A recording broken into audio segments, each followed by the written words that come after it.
बड़ी जानकारी आप तक पहुंचा रहे हैं, जहां आजम खान 23 महीने बाद जेल से रिहा हो गए हैं। 23 महीने बाद सीतापुर जेल से बाहर आए आजम खान रामपुर के लिए रवाना हो चुके हैं। आजम खान को लेने के लिए बड़ी संख्या में समर्थकों का हुजूम पहुंचा है। आजम खान को सभी 72 मामलों में जमानत मिल गई है। 72 मामलों में अब तक जमानत मिली है। आजम खान को बड़ी जानकारी आप तक पहुंचा रहे, जहां आजम खान 23 महीने बाद जेल से रिहा हो गए हैं। 23 महीने बाद आजम खान साहब पर वो सब वापस लेने का काम सरकार में होगा।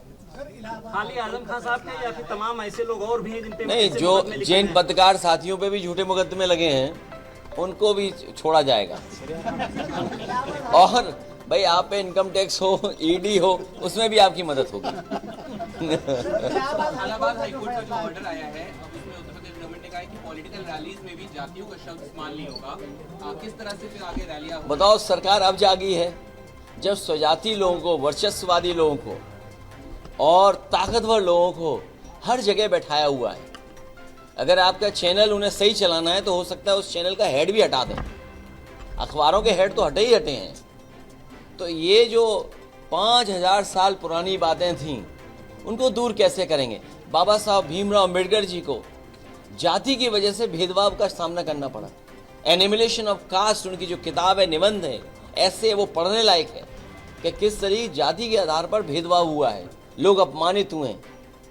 डॉक्टर राम मनोहर लोहिया जिंदगी भर इस बात को कहते रहे कि जाति तोड़ो, समाज की व्यवस्था बने, और जाति तोड़ने का काम हो। नेताजी लगातार इस बात को करते रहे, संघर्ष करते रहे, हम सब लोग जोड़ते रहे। कभी बहुजन समाज के नाम पर हम सब लोग जुड़े एक साथ, और आज भारतीय जनता पार्टी पीडीए से घबरा करके, हालांकि वो हाई कोर्ट का फैसला है, लेकिन मैं ये मानता हूं हमारा पहला इमोशनल, भावनात्मक रिश्ता अगर कोई है तो वो जाति है। वो कोई डिनाई नहीं कर सकता है। मुझे उम्मीद है कि भविष्य में कोर्ट इस बात को भी कहेगा कि जातियां कैसे खत्म हो, जातियों की भेदभाव कैसे खत्म हो। कोई हमें जाति के आधार पर हमारा घर मकान न धुलवाए, कोई जाति के आधार पर प्रतिमा न धुलवाए, कोई जाति के आधार पर अगर मैं मंदिर चला जाऊं तो मंदिर गंगा जल से न धोए। हमें उम्मीद है कि ऐसे लोगों के खिलाफ भी कार्रवाई होगी जिन्होंने गंगा जल से किसी का घर धोया हो, मुख्यमंत्री आवास धोया हो, जाने के बाद मंदिर धोया हो।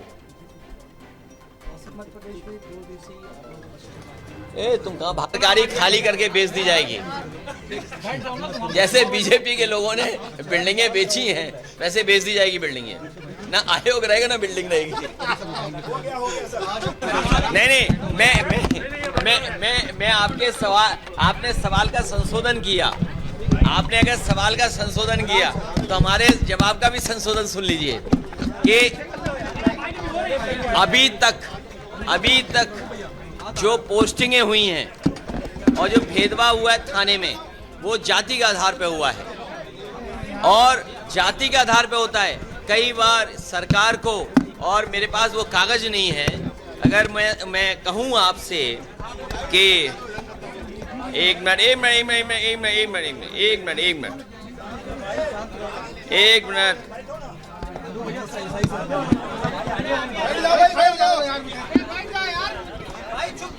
जो भाई, ये जो बार हैं, ये बार जो हैं, ये बार ये सरकार की नाकामी बता रहे हैं। देखिए एसटीएफ देखिए आप, ये देखिए आप अपॉइंटमेंट, ये देखिए आप, देख सकते हैं अपने कैमरे से, देखिए आप ये जो ग्राफ्स हम लोगों ने आइडेंटिफाई करके बताया, ये भेदभाव कब खत्म होगा ये बताइए आप। आपकी गोरखपुर की पोस्टिंग है ये, आपकी ये स्वजाति पोस्टिंग देख लीजिए आप। मुख्यालय के ठेके, कई ठेकों का भी ये देख लीजिए आप बार, ये देखिए आप। अब क्यों आप शांति में चले गए। यूपी एसटीएफ पोस्टिंग,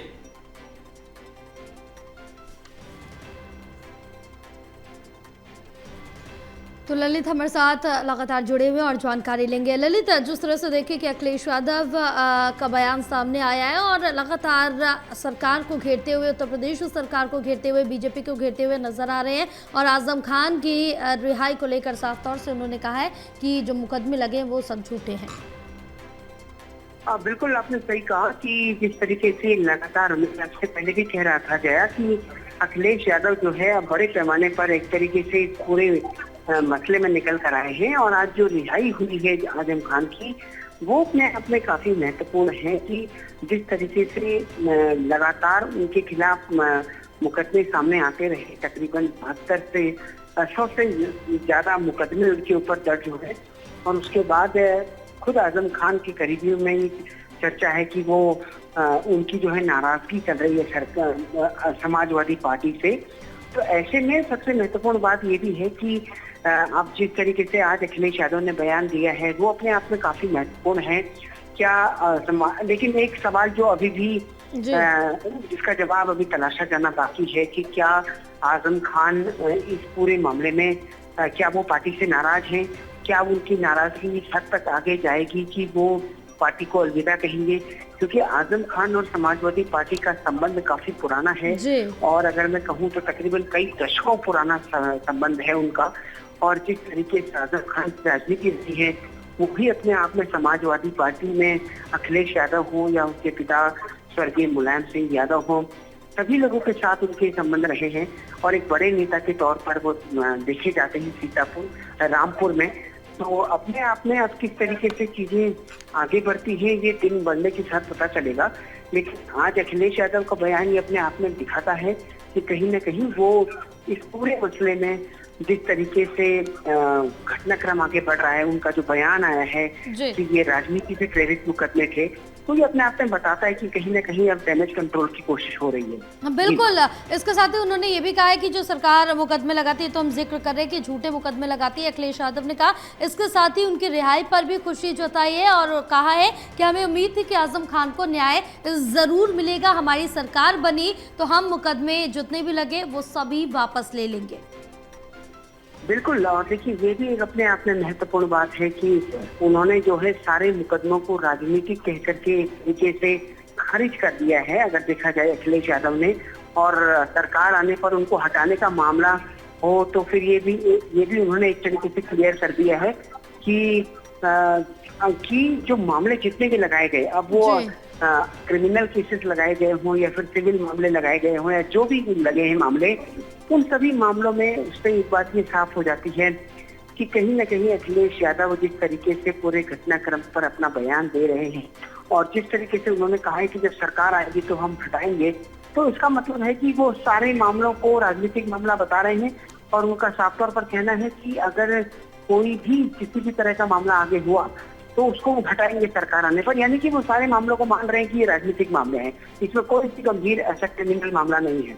जी बिल्कुल। यानी कि अखिलेश यादव ने साफ तौर से यहाँ पर सिरे से खारिज कर दिया कि जितने भी मामले हैं सब बेकार है, सब झूठे हैं और मेरी गवर्नमेंट आती है, मेरी सरकार बनती है तो मैं सभी मामले रद्द कर दूंगा, यानी कि सभी मामले हटा दूंगा।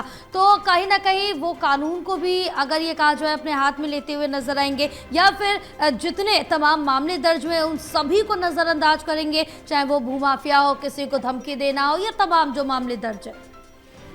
बिल्कुल। देखिए आज अगर अखिलेश यादव के बयान को ठीक से देखा गया तो उसमें तो यही समझ में आता है कि उन्होंने जिन 72 मामलों में जमानत मिली है उन सारे मामलों को खारिज कर दिया है। उन सारे मामलों को वो जानते हैं और उन सारे मामलों को लेकर उन्होंने कह दिया है कि अगर अखिलेश यादव में कहीं पर भी ये होता कि कुछ मामले हैं जिन पर वो होना चाहिए या कुछ गंभीर मामले ऐसे हैं तो शायद वो कुछ मामलों को जिक्र करते हैं, लेकिन उन्होंने तो साफ तौर पर कह दिया कि जितने मामले हैं वो राजनीतिक मामले हैं और उनको हमारी सरकार आते ही खारिज किया जाएगा।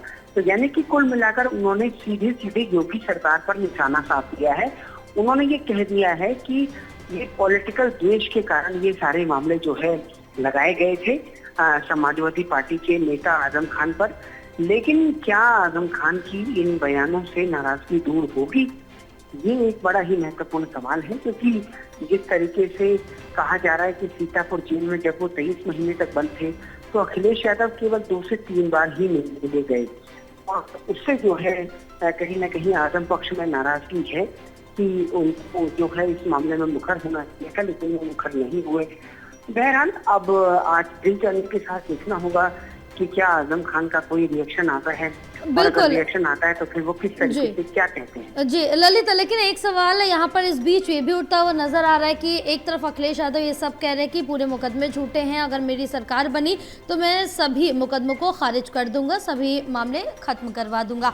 और दूसरी जगह अगर ये जिक्र करें कि 23 महीने का लंबा गैप लिया, उस बीच अपनी आवाज़ क्यों नहीं उठाई, क्यों नहीं कोर्ट के चक्कर लगाए, क्यों नहीं कहा जाके, क्यों नहीं आजम खान के लिए लड़े कि सभी मुकदमे झूठे हैं।